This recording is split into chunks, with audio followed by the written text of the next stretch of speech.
देखिए, समाजवादी पार्टी के राष्ट्रीय अध्यक्ष माननीय अखिलेश यादव साहब के निर्देश पर और माननीय अखिलेश साहब जब मुख्यमंत्री थे, उनके कार्यकाल में एक बेहतरीन आलीशान बिल्डिंग जेपीएनआईसी का निर्माण हुआ था, जो 2017 तक में 80% काम हो चुका था। सत्ता परिवर्तन हुई, भाजपा सरकार आई, उसने उस बिल्डिंग पर ध्यान नहीं दिया। 8-9 सालों में बिल्डिंग जर्जर हो गई और पूर्व में जब माननीय पूर्व मुख्यमंत्री अखिलेश यादव साहब वहां पर जेपी जी की जयंती पर अवसर पर जा रहे थे, तो उनको रोका गया, दरवाजे बंद कर दिए गए, उसमें चुनाइयां करा दी गई। उसके बाद कुछ नौजवान साथी भी वहां गए, तो वहां की जो तस्वीर मिली देखने को बड़ी दयनीय थी। बिल्डिंग खंडहर की तरह हो रही थी और अभी जानकारी मिली थी कि एलडीए वहां पर पार्किंग बनाने जा रहा है।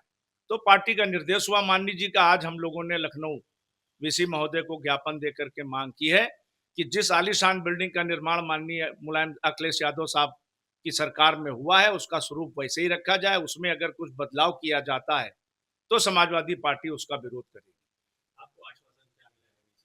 वीसी महोदय ने कहा कि अब बिल्डिंग हम लोगों को एलडीए को ट्रांसफर हो गई है और हम लोग इस पे लगे हैं। और जो पार्किंग की बात आई है, वो मैं समझता हूं कि गलत है। जो पार्किंग पहले से उसमें बनी है, उसी पार्किंग का इस्तेमाल किया जाएगा, कोई नई पार्किंग नहीं बनाई जाएगी। और जल्द ही हम लोग इसमें जो होटल हैं और जो और जब जब वहां पर जो जनता के लिए जो चीजें हैं, उसको वो शीघ्र खोलेंगे। उस पर भी बात हुई है कि जब और आप काम करेंगे तो सबसे पहले जेपी जी की प्रतिमा को साफ करके वहां के पूरी व्यवस्था बढ़िया करेंगे, ताकि जिस पर जयंती और पुण्यतिथि के अवसर पर हमारे पार्टी के नेता वहां पर जा सके, जिस पर भी उन्होंने आश्वासन दिया कि इसको भी किया जाए। लखनऊ में समाजवादी पार्टी ने जयप्रकाश नारायण इंटरनेशनल जेपीएनआईसी को लेकर योगी सरकार पर गंभीर आरोप लगाए हैं। समाजवादी पार्टी के राष्ट्रीय अध्यक्ष और पूर्व मुख्यमंत्री अखिलेश यादव के निर्देश पर समाजवादी पार्टी लखनऊ महानगर इकाई ने एलडीए वीसी को ज्ञापन सौंपा है।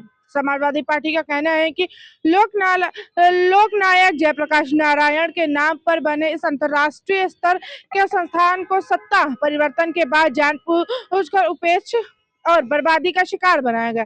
समाजवादी पार्टी लखनऊ महानगर अध्यक्ष फारिक सिद्दीकी के नेतृत्व में पार्टी के प्रतिनिधि मंडल ने एलडीए उपाध्यक्ष से मुलाकात कर जेपीएनआईसी से जुड़ी मौजूदा स्थिति पर नाराजगी जताई। समाजवादी पार्टी का दावा है कि वर्ष 2017 तक के जेपीएनआईसी के करीब 80% तक का काम पूरा हो चुका था, लेकिन सत्ता बदलते ही इस ऐतिहासिक संस्थान को राजनीतिक शिकार बनाया गया है।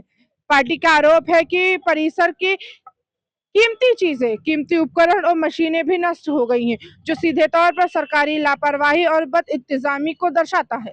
मैं न्यूज़ लखनऊ।